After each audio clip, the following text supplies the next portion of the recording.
আমাদের ইসলাহের জন্য সবচেয়ে বড় যেটা দরকার সেটা হলো চরিত্র সুন্দর করা। কি বলেন? মাদারিজুস সালিকিন একটা কিতাব রয়েছে, ইমাম ইবনুল কাইয়্যিম আল জাওযী রাহিমাহুল্লাহ, উনি বলেন আদ-দীনু কুল্লুহু খুলুকুন, পুরা দিন হলো চরিত্র। চরিত্র মানে হলো দিন। চরিত্র মানে দিন, দিন মানে ফামান যাদা আলাইকা ফিল খুলুকি যাদা আলাইকা ফিদ-দীন। ইমাম ইবনুল কাইয়্যিম আল জাওযী রাহিমাহুল্লাহ বলেন, যে ব্যক্তি তোমার থেকে চরিত্রের দিকে দিকে অগ্রসর, ওই ব্যক্তি দিনের দিক থেকেও তোমার থেকে অগ্রগামী হয়ে যায়। যে ব্যক্তি আমার আপনার মধ্যে চরিত্রের দিক থেকে অগ্রগামী, এই ব্যক্তি হলো দিনের দিক থেকেও বেশি অগ্রগামী। অর্থাৎ হলো যার চরিত্র যত বেশি ভালো সে তত বড় দিনদার। জান্নাতের বাগানে বসার তৌফিক দান করেছেন। পৃথিবীর তিনটি জায়গাকে রাসূলুল্লাহ সাল্লাল্লাহু আলাইহি ওয়াসাল্লাম জান্নাতের বাগান বলেছেন। জামিআ তিরমিজির 3510 নম্বর হাদিস, عن أنس بن مالك رضي الله تعالى عنه قال قال رسول الله صلى الله عليه وسلم إذا مررتم برياض الجنة فارتعوا قالوا وما رياض الجنة قال حلق الذكر। আনাস ইবনে মালিক রাদিয়াল্লাহু তাআলা আনহু বর্ণনা করেন, আল্লাহর রাসূল সাল্লাল্লাহু আলাইহি ওয়াসাল্লাম বলেন, হে আমার সাহাবারা, হে আমার উম্মত, যখন তোমরা জান্নাতের বাগান দেখবে, ওই জান্নাতের বাগানে অধিক সময় অবস্থান করো, ওই জান্নাতের বাগান থেকে পাকা পাকা ফল গ্রহণ করো। সাহাবারা বললেন, ইয়া রাসূলুল্লাহ, ইয়া হাবিবাল্লাহ, ওয়া মা রিয়াজুল জান্নাহ, দুনিয়াতে জান্নাতের বাগান কোনটি? আল্লাহর রাসূল সাল্লাল্লাহু আলাইহি ওয়াসাল্লাম বললেন, জিকিরের হালকা হলো জান্নাতের বাগান। এই হাদিস থেকে বোঝা যায় জান্নাতের বাগান কি? যেখানে আল্লাহর জিকির হয়। জামিআ তিরমিজির 3509 নম্বর হাদিস, عن أبي هريرة رضي الله تعالى عنه قال قال رسول الله صلى الله عليه وسلم إذا مررتم برياض الجنة فارتعوا। আবু হুরায়রা রাদিয়াল্লাহু তাআলা আনহু বর্ণনা করেন, আল্লাহর রাসূল সাল্লাল্লাহু আলাইহি ওয়াসাল্লাম বলেন, হে আমার সাহাবারা, হে আমার উম্মত, যখন তোমরা জান্নাতের বাগান দেখবে, ওই জান্নাতের বাগানে অধিক সময় অবস্থান করবে, ওই জান্নাতের বাগান থেকে পাকা পাকা ফল গ্রহণ করবে। সাহাবারা জিজ্ঞাসা করলেন, ইয়া রাসূলুল্লাহ, দুনিয়াতে জান্নাতের বাগান কোনটি? আল্লাহর রাসূল বললেন, আল মাসাজিদ, মসজিদগুলো হলো জান্নাতের বাগান। তাহলে এটা কি? জান্নাতের বাগান। ওমর রাতউ ইয়া রাসূলুল্লাহ, দুই হাদিসের মধ্যে একটা কথা আসছে, পাকা পাকা ফল গ্রহণ করা, এর অর্থ কি? সাহাবারা বললেন, ইয়া রাসূলুল্লাহ, এর অর্থ কি? আল্লাহর রাসূল বললেন, সুবহানাল্লাহ, আলহামদুলিল্লাহ, লা ইলাহা ইল্লাল্লাহ, আল্লাহু আকবার। সুতরাং আমরা মাজলিসে বেশি বেশি কি বলবো? সুবহানাল্লাহ, আলহামদুলিল্লাহ, লা ইলাহা ইল্লাল্লাহ, আল্লাহু আকবার। আপনি আমি সুবহানাল্লাহ বলার সঙ্গে সঙ্গে জান্নাতে একটি করে চারা গাছ লেগে যাবে। জামিআ তিরমিজির 3462 নম্বর হাদিস, عن عبد الله بن مسعود رضي الله تعالى عنه قال لقيت إبراهيم ليلة أسري بي। আব্দুল্লাহ ইবনে মাসউদ রাদিয়াল্লাহু তাআলা আনহু বর্ণনা করেন, আল্লাহর রাসূল সাল্লাল্লাহু আলাইহি ওয়াসাল্লাম বলেন, মেরাজের রাত্রিতে সপ্তম আসমানে বাইতুল মামুরের কাছে ইব্রাহিম আলাইহিস সালাতু ওয়াস সালামের সাথে আমার সাক্ষাৎ হয়ে গেল। ফাকাল ইয়া মুহাম্মদ, ইব্রাহিম আলাইহিস সালাতু ওয়াস সালাম বললেন, হে মুহাম্মদ, আকরি উম্মাতাকা মিন্নিস সালাম, আপনি আমার পক্ষ থেকে আপনার উম্মতকে সালাম পৌঁছায়া দেন।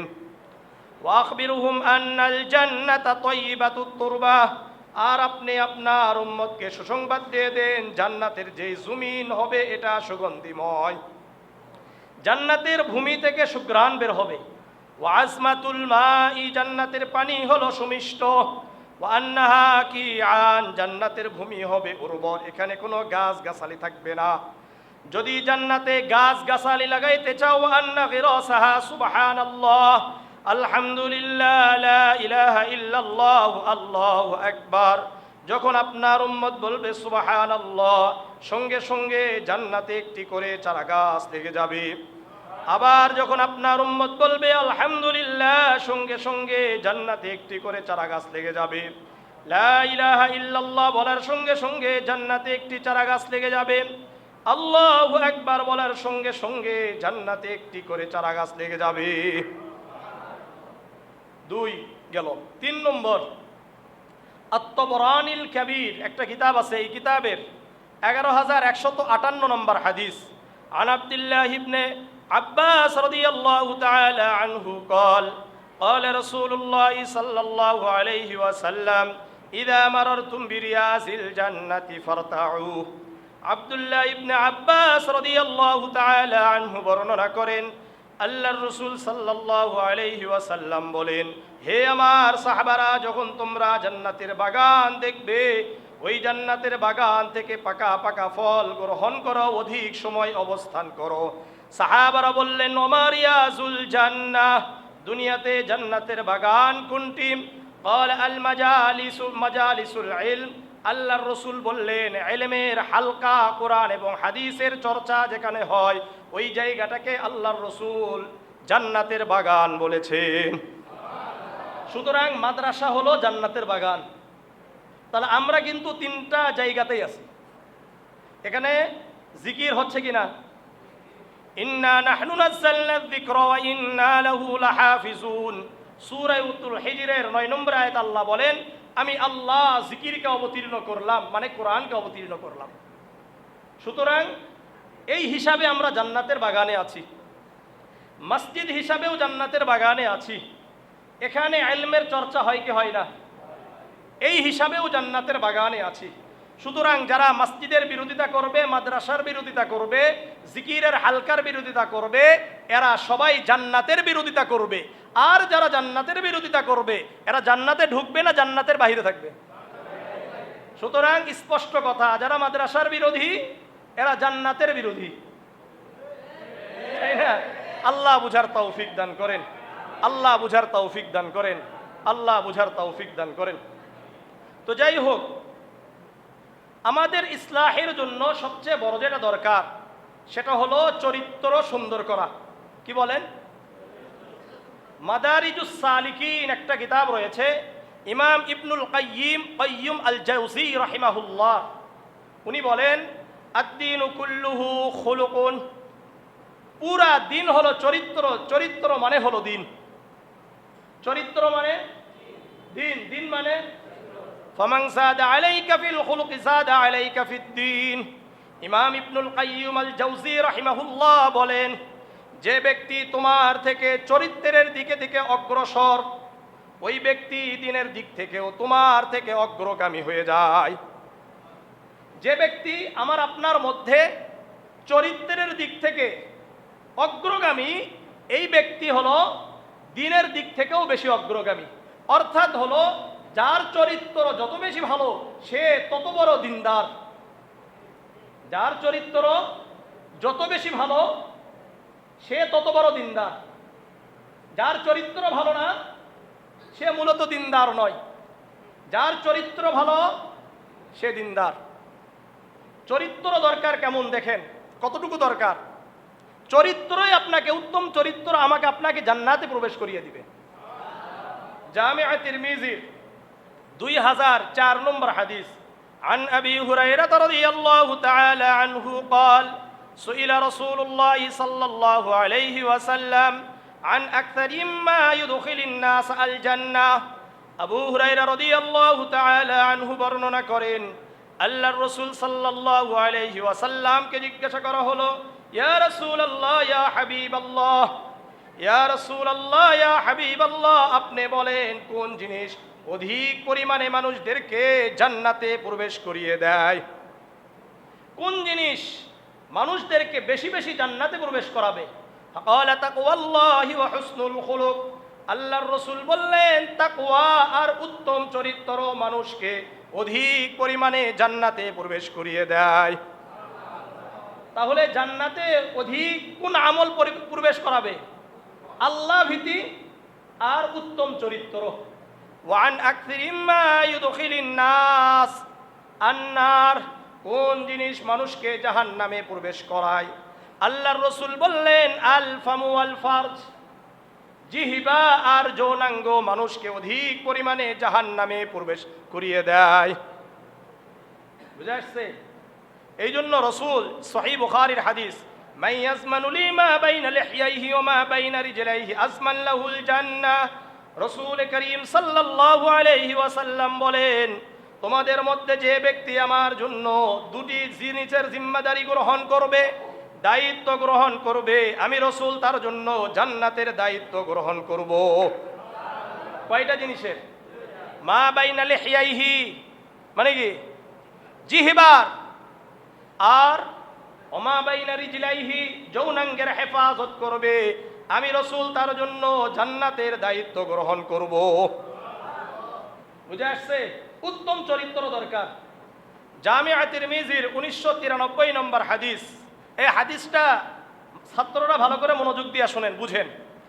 আন আনাস ইবনে মালিক রাদিয়াল্লাহু তাআলা আনহু قال قال رسول الله صلى الله عليه وسلم من ترك الكذب وهو باطل بني له في ربز الجنة। আনাস ইবনে মালিক রাদিয়াল্লাহু তাআলা আনহু বর্ণনা করেন, আল্লাহর রাসূল সাল্লাল্লাহু আলাইহি ওয়াসাল্লাম বলেন, যে ব্যক্তি মিথ্যাকে ভ্রান্ত মনে করে, খারাপ মনে করে ছেড়ে দেয়, ওই ব্যক্তির জন্য জান্নাতের পার্শ্বে একটি প্রাসাদ তৈরি করা হয়। ওমান তারাকাল মিরা হুয়া মুহিক্কুন বুনিয়া লাহু ফি রাস্তিহা ওয়াস্তিহা, আর যে ব্যক্তি জানে আমি হকের উপরে আছি, এরপরেও তর্ক হবে, কি হবে? তর্ক হবে, ঝগড়া হবে, এই কারণে তর্ককে ছেড়ে দিল, আল্লাহ রাব্বুল আলামিন ওই ব্যক্তির জন্য জান্নাতের মাঝে একটি বালাখানা তৈরি করে দেন। আপনি জানেন নাভির নিচে হাত বাঁধা এটা কি ঠিক, কিন্তু তর্ক হবে এই জন্য এড়িয়ে চলে আসছেন, ঝগড়া করতে যান নাই। পরিষ্কার বিষয় বুঝেন। আমি জানি আমি হকের উপরে আছি, তর্ক করলে দেখা যাবে বিদ্বেষ বাড়ে, তর্ক করলে দেখা যাবে গালিগালাজ বাড়ে, তর্ক করে লাভটা কি? আমাকে আপনারা দেখাবেন, এই যে ফেসবুক, ইন্টারনেট, যেখানেই যত বাহাস হয়, কেউ পরিবর্তন হয়েছে? সবাই বলে তালগাছ আমার, আমি জিতছি, ঠিক কি না? আর দুই এলাকার মানুষ মানে দুই দলের মানুষ একে অপরকে গালি দেয়, দেয় কি দেয় না? গালি দেয় কি না? গালি দিলে সওয়াব হয় না গুনাহ হয়? কথা বলেন, লাভটা কি? আপনারা অনেকে বলতে পারেন আমাদের বড় হুজুররা করে এই জন্য এটাই ঠিক। আপনারা মুফতি তকি উসমানী হাফিজাহুল্লাহর কিছু কিতাব পড়েন, বুঝবেন যে আসলে উনি কোন পক্ষে আছেন। আশরাফ আলী থানভী রাহিমাহুল্লাহ উনি কোন পক্ষে আছেন, এগুলো পড়বেন, এরপরে আমার কথা চিন্তা করবেন। আল্লাহ বুঝার তৌফিক দান করেন। আগে আমার বিরোধিতা করতে আসেন না, আল্লাহ বুঝার তৌফিক দান করেন। ওয়ামান হাসানা খুলুকাহু বুনিয়া লাহু ফি আ'লাহা, আর যে ব্যক্তি নিজের চরিত্রকে সুন্দর করলো, ওই ব্যক্তির জন্য জান্নাতের উঁচু জায়গায় একটি বালাখানা তৈরি করা হয়। তাহলে উত্তম চরিত্রের গুণ কি? উত্তম চরিত্র কতটা দরকার? সুনানে আবি দাউদের 4682 নম্বর হাদিস, عن أبي هريرة رضي الله تعالى عنه قال قال رسول الله صلى الله عليه وسلم أكمل الإيمان أحسنهم خلقا, যার চরিত্র পরিপূর্ণ তার দ্বীন পরিপূর্ণ হয়ে যায়, তার ঈমান পরিপূর্ণ হয়ে যায়। চরিত্র যদি পরিপূর্ণ হয় তাহলে ঈমান পূর্ণতা লাভ করে, চরিত্র যদি পূর্ণতা লাভ না করে তার ঈমানও পরিপূর্ণ হয় না, পরিপূর্ণ মুমিন তাকে বলা যায় না। বুঝে আসছে? মুসনাদে আহমদের 8952 নম্বর হাদিস, عن أبي هريرة رضي الله تعالى عنه قال قال رسول الله صلى الله عليه وسلم إنما بعثت لأتمم مكارم الأخلاق। আবু হুরায়রা রাদিয়াল্লাহু তাআলা আনহু বর্ণনা করেন, আল্লাহর রাসূল সাল্লাল্লাহু আলাইহি ওয়াসাল্লাম বলেন, আমাকে আল্লাহ তাআলা প্রেরণ করেছেন এই জন্যই যেন আমি পরিপূর্ণতা, চরিত্রর পরিপূর্ণতা দান করতে পারি। চরিত্র, সুন্দর চরিত্র, উত্তম চরিত্র গঠন করার জন্যই রসুলের আগমন হয়েছে। রসুলের আগমন কি কেন হয়েছে? উত্তম চরিত্র গঠন করার জন্যই। বুঝে আসতেছে কথা? আল্লাহ বুঝার তৌফিক দান করেন। তাহলে আমাদের চরিত্রটা ভালো করা দরকার না খারাপ থাকবে? আবার বলেন, ভালো করা দরকার। কেমন করা দরকার? রসুলের মতো না নিজের মতো? রসুলের মতো না বক্তাদের মতো? হ্যাঁ, আমার উস্তাদের মতো না রসুলের মতো? আবার বলেন, রসুলের মতো। সুতরাং রসুলের মতো যদি আমরা করতে পারি তাহলে অল্প আমল হবে। একজন ব্যক্তি সারাদিন রোজা রাখছে, এর মর্যাদাও পাওয়া যাবে। একজন ব্যক্তি সারা রাত সালাতুত তাহাজ্জুদ করেছে, এই ব্যক্তিরও মর্যাদা পাওয়া যাবে, যদি আমার আপনার চরিত্রটা উত্তম হয়। বুঝে আসছে? সুনানে আবি দাউদের 4798 নম্বর হাদিস। عن عائشة رضي الله تعالى عنها قالت سمعت رسول الله صلى الله عليه وسلم يقول إن المؤمن لا يدرك بحسن خلقه درجة الصائم القائم। আয়েশা রাদিয়াল্লাহু তাআলা আনহা বলেন, আল্লাহর রাসূলকে বলতে শুনেছি, আল্লাহর রাসূল বলেন, একজন মুমিন তার উত্তম চরিত্রের মাধ্যমে, একজন ব্যক্তি সারা দিন রোজা রাখে, সারা রাত্রি নামাজ পড়ে, ওই ব্যক্তির মর্যাদা সে লাভ করতে পারে। বুঝে আসছে? রাসূল এত ভালো ছিলেন, এত উত্তম চরিত্রের অধিকারী ছিলেন, শুধুমাত্র ওনার চরিত্রের কারণেই মাইকেল এইচ হার্ট দি 100 যে বইটা লিখেছেন, 100 মনীষীর জীবনী লিখেছেন, এখানে ঐতিহাসিক উইলিয়াম মুরের একটি কথা নিয়ে আসছেন। He was the mastermind not only of his own age but of all age. যিনি সর্বকালের সর্বশ্রেষ্ঠ মানব ছিলেন। বুঝে আসছে? তার সর্বকালের সর্বশ্রেষ্ঠ মানব ছিলেন কে? রাসূলুল্লাহ সাল্লাল্লাহু আলাইহি ওয়াসাল্লাম। সুতরাং তো আমাদেরকে তার মতো হওয়া দরকার। এ কারণেই তো আল্লাহ রাব্বুল আলামিন বলেন সূরাতুল কালামের 4 নম্বর আয়াতে, ওয়া ইন্না রাব্বাকা লাআলা খুলুকিন আযীম। হে নবী মুহাম্মদ, আপনি মহান চরিত্রের অধিকারী। মহান চরিত্রের অধিকারী কে? মুহাম্মাদুর রাসূলুল্লাহ সাল্লাল্লাহু আলাইহি ওয়াসাল্লাম। আর রাসূলের চরিত্রটা কি ছিল? মুসনাদে আহমদের 25813 নম্বর হাদিস। সুইলাত আয়েশা রাদিয়াল্লাহু তাআলা আনহা আন খুলুকি রাসূলিল্লাহি সাল্লাল্লাহু আলাইহি ওয়াসাল্লাম। আয়েশা রাদিয়াল্লাহু তাআলা আনহাকে জিজ্ঞাসা করা হলো, আল্লাহর রাসূলের চরিত্র কেমন ছিল? আয়েশা রাদিয়াল্লাহু তাআলা আনহা বলেন, কানা খুলুকুহুল কুরআন। আল্লাহর রাসূলের চরিত্র হলো কুরআন। পুরা কোরআনটাই তো রাসূলের চরিত্র। এখন এই কারণেই যদি পৃথিবীতে আপনি সুখ শান্তি চান, ব্যক্তিগত জীবনে, পারিবারিক জীবনে, সামাজিক জীবনে, রাষ্ট্রীয় জীবনে, জাতীয় আন্তর্জাতিক জীবন, সব জায়গায় যদি আমি আপনি সুখ শান্তি চাই, সফলতা চাই, তাহলে আমাকে আপনাকে এই কোরআনকে ধরতে হবে এবং কোরআনের বাস্তব নমুনা মুহাম্মাদুর রাসূলুল্লাহর জীবনকে আঁকড়ে ধরতে হবে। এই কারণে আল্লাহ রাব্বুল আলামিন সূরাতুল আহজাবের 21 নম্বর আয়াতে বলেন, লাকাদ কানা লাকুম ফি রাসূলিল্লাহি উসওয়াতুন হাসানাহ। তোমাদের জন্য আল্লাহর রাসূলের মধ্যে উত্তম আদর্শ রয়েছে। সুতরাং আমাকে আপনাকে রাসূলুল্লাহ সাল্লাল্লাহু আলাইহি ওয়াসাল্লামের উত্তম আদর্শ গ্রহণ করতে হবে। রাসূলুল্লাহকে ভালোবাসতে হবে। রাসূলুল্লাহকে অনুসরণের মাধ্যমেই আমরা আল্লাহকে পাবো। রাসূলকে অনুসরণ যদি না করি তাহলে আল্লাহকে পাওয়া যাবে না।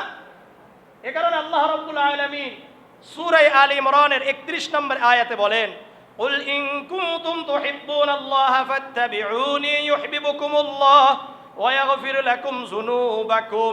হে নবী, আপনি বলেন, কুল ইন কুনতুম তুহিব্বুনাল্লাহ, তোমরা যদি আল্লাহকে ভালোবাসো, ফাত্তাবিউনি, আমাকে অনুসরণ করো, ইউহিব্বুকুমুল্লাহ, আল্লাহ তোমাদেরকে ভালোবাসবেন, ওয়া ইয়াগফির লাকুম যুনুবাকুম, আল্লাহ তোমাদেরকে ক্ষমা করে দিবেন, তোমাদের গুনাহগুলো ক্ষমা করে দিবেন। সুতরাং রসুলকে ভালোবাসতে হবে, নিজেদের জীবন থেকেও বেশি ভালোবাসতে হবে। সহিহ বুখারী 15 নম্বর হাদিস, عن أنس بن مالك رضي الله تعالى عنه قال قال رسول الله صلى الله عليه وسلم لا يؤمن أحدكم حتى أكون أحب إليه من والده وولده والناس أجمعين। আনাস ইবনে মালিক রাদিয়াল্লাহু তাআলা আনহু বর্ণনা করেন, আল্লাহর রাসূল সাল্লাল্লাহু আলাইহি ওয়াসাল্লাম বলেন, তোমরা কেউই প্রকৃত মুমিন হতে পারবা না ওই সময় পর্যন্ত যতক্ষণ পর্যন্ত আমি নবী মুহাম্মদুর রাসূলুল্লাহ তোমার কাছে, তোমার জীবন, তোমার সন্তান, তোমার পিতামাতা থেকে আমি নবী মুহাম্মদুর রাসূলুল্লাহ অধিক প্রিয় হব না। সুতরাং আমার কাছে, আমার জীবন থেকে, আমার আপনার বাবা মা, আমার আপনার আত্মীয় স্বজন, আমার আপনার নেতা খেতা, আমার আপনার দল পীর মাশায়েখ, সকল কিছু থেকে মুহাম্মদুর রাসূলুল্লাহ অধিক প্রিয় হতে হবে। এখন আপনারা বলবেন যে হুজুর আমাদের কাছে নবী বেশি প্রিয়। আমি বলবো মিথ্যা কথা বলেন। আমার কাছে আমার হুজুর প্রিয়। হুজুর যেটা বলছে এটাই ঠিক। আমার কাছে আমার পীর বড়, আমার কাছে আমার নেতা বড়, আমার কাছে আমার বাবা বড়, এটাই বাস্তবতা। চাই আপনি মাদ্রাসায় পড়েন, চাই আপনি যেখানেই পড়েন, অন্ধত্ব আজকে আমাদেরকে গ্রাস করে নিছে। সব জায়গায় অন্ধত্ব আছে। ইসলামকে কেউ ভালোবাসে না, ব্যক্তি ভালোবাসা, দল ভালোবাসা, এই কারণে ঐক্যবদ্ধ আমরা হতে পারি না। আমি আপনাদেরকে আজকে আমার মসজিদে রাসূলুল্লাহ 14টা গুণ নিয়ে আলোচনা করেছি। ওইখানে গেলে বুঝতে পারবেন যে আমাদের চরিত্র আর রসুলের চরিত্রের মধ্যে আকাশ আর জমিনের পার্থক্য। অথচ আমরা আল উলামা ওয়ারাসাতুল আম্বিয়া বলে বসে আছি। আল্লাহ সহিহ বুঝদান করেন, আল্লাহ সহিহ বুঝদান করেন, আল্লাহ সহিহ বুঝদান করেন। আমাদেরকে রাসূলুল্লাহকে নিজেদের জীবন থেকেও বেশি ভালোবাসতে হবে। ওমর রাদিয়াল্লাহু তাআলা আনহুর একটা ঘটনা শুনেন, সহিহ বুখারীর 6632 নম্বর হাদিস। عن عبد الله بن هشام رضي الله تعالى عنه قال كنا مع النبي صلى الله عليه وسلم وهو آخذ بيد عمر بن الخطاب رضي الله تعالى عنه। আব্দুল্লাহ ইবনে হিশাম রাদিয়াল্লাহু তাআলা আনহু বলেন, আমরা আল্লাহর রাসূলের সাথে বসা ছিলাম। একসাথে কি ছিলেন? রাসূলের সাথে বসা ছিলেন।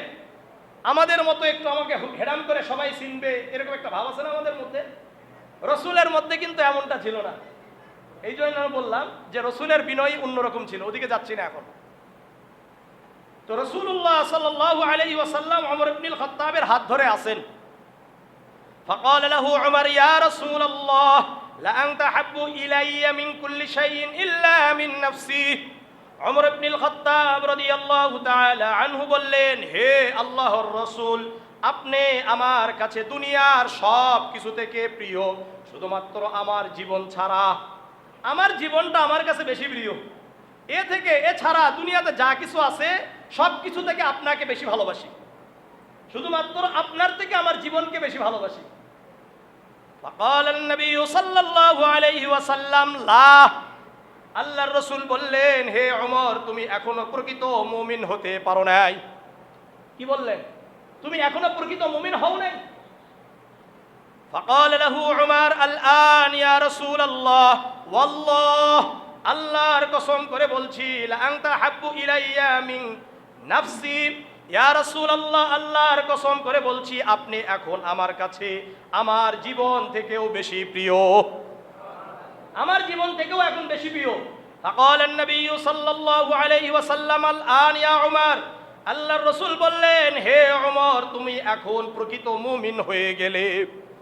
তাহলে প্রকৃত মুমিন হওয়ার জন্য রাসূলুল্লাহ সাল্লাল্লাহু আলাইহি ওয়াসাল্লামকে নিজের থেকে বেশি ভালোবাসতে হবে।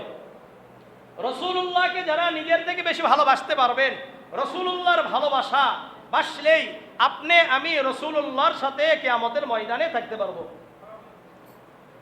সহিহ মুসলিমের 6606 নম্বর হাদিস, 6606 নম্বর আল হাদিস অ্যাপস আছে যেটা, এখান থেকে বললাম, ওখান থেকে দেখে নিয়েন।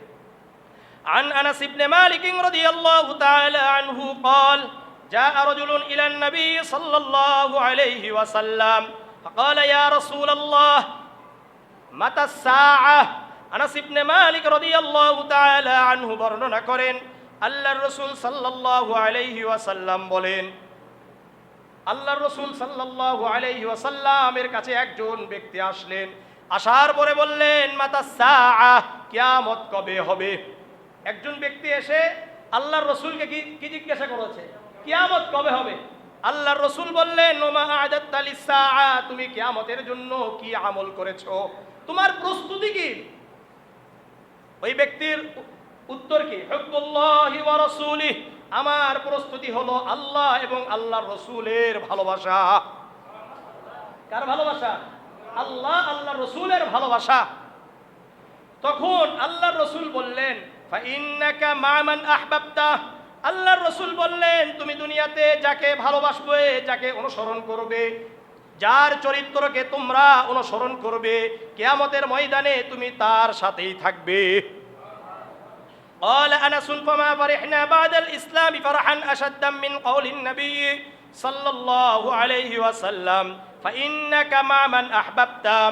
আনাস ইবনে মালিক রাদিয়াল্লাহু তাআলা আনহু বলেন আমরা ইসলাম গ্রহণ করার পর থেকে এতটা খুশি কোনোদিন হই নাই যতটা খুশি আল্লাহর রাসূলের এই কথা শুনে হয়েছি। কোন কথা বলেন? ফাইন্নাকা মা মান আহবাবতা, তুমি দুনিয়াতে যাকে ভালোবাসবে, যাকে অনুসরণ করবে, তুমি কিয়ামতের ময়দানে তার সাথেই থাকবে। মানে সাহাবাদের মধ্যে এটা ছিল যে আমরা কতটুকু আমল করলাম এটা ফ্যাক্ট নয়, এটা ব্যাপার নয়, কিন্তু আমরা 100তে 100 এর থেকেও বেশি মুহাম্মাদুর রাসূলুল্লাহকে বেশি ভালোবাসি। বুঝে আসছে? قال أنس, এর পরের কথাটা আরো গুরুত্বপূর্ণ। قال أنس فأنا أحب الله ورسوله وأبا بكر وعمر। এখন আনাস ইবনে মালিক রাদিয়াল্লাহু তাআলা আনহু বলেন আমি আল্লাহকে ভালোবাসি, রাসূলকে ভালোবাসি, আবু বকরকে ভালোবাসি, ওমরকে ভালোবাসি। ওই ব্যক্তি বলেছিল আল্লাহ আল্লাহর রাসূলের ভালোবাসা। এখানে আনাস ইবনে মালিক কি বলছেন বলেন? আমি কাকে ভালোবাসি? বলেন বলেন। আল্লাহকে, তার রাসূলকে। এই দুটোটা বাদ দিয়ে উম্মতের কথা নিয়ে আসলেন। আবু বকরকে ভালোবাসি, ওমরকে ভালোবাসি, তাই না? ওয়ারজু আন আকুনা মাআহুম ওয়া ইল্লাম আ'মাল বিআ'মালিহিম, আমি আশা করি কিয়ামতের ময়দানে জান্নাতে আমি তাদের সাথে থাকব, যদিও আমি তাদের মতো আমল করতে পারি না। মুহাদ্দিসিনে কেমরা বলেন আনাস ইবনে মালিক রাদিয়াল্লাহু তাআলা আনহু আল্লাহ আল্লাহর রাসূলের পরে আবু বকর আর ওমরের কথা আনার উদ্দেশ্য হলো উম্মতকে নিয়ে আসা। এখন কি রাসূল আছে? বলেন। সাহাবারা আছে, আল উলামা ওয়ারাসাতুল আম্বিয়া আছে, আছে কি নাই? সুনানে ইবনে মাজার 223 নম্বর হাদিসে আছে ইন্নাল উলামা ওয়ারাসাতুল আম্বিয়া, আম্বিয়া আলাইহিস সালাতু ওয়াস সালামের উত্তরসূরি হলো উলামায়ে কিরাম, তাই না? তাদেরকে যদি আমরা ভালোবাসতে পারি, তাদেরকে যদি আমরা অনুসরণ করতে পারি, তাদের সাথে আল্লাহ তাআলা কিয়ামতের ময়দানে আমাদেরকে উঠাবেন। কারণটা কি? আবু বকর ওমর রাদিয়াল্লাহু তাআলা আনহুমা এরা কি বলেন? আল্লাহর রাসূলের উত্তরসূরি কিনা? বলেন বলেন, উত্তরসূরি কিনা? বলেন উত্তরসূরি। সুতরাং আমাদেরকে রাসূলুল্লাহ সাল্লাল্লাহু আলাইহি ওয়াসাল্লামের যে জীবনটা রয়েছে এই জীবনকে অনুসরণ করব কাদের মাধ্যমে? উলামায়ে কিরামদের মাধ্যমে। কোন উলামায়ে কিরামদের মাধ্যমে?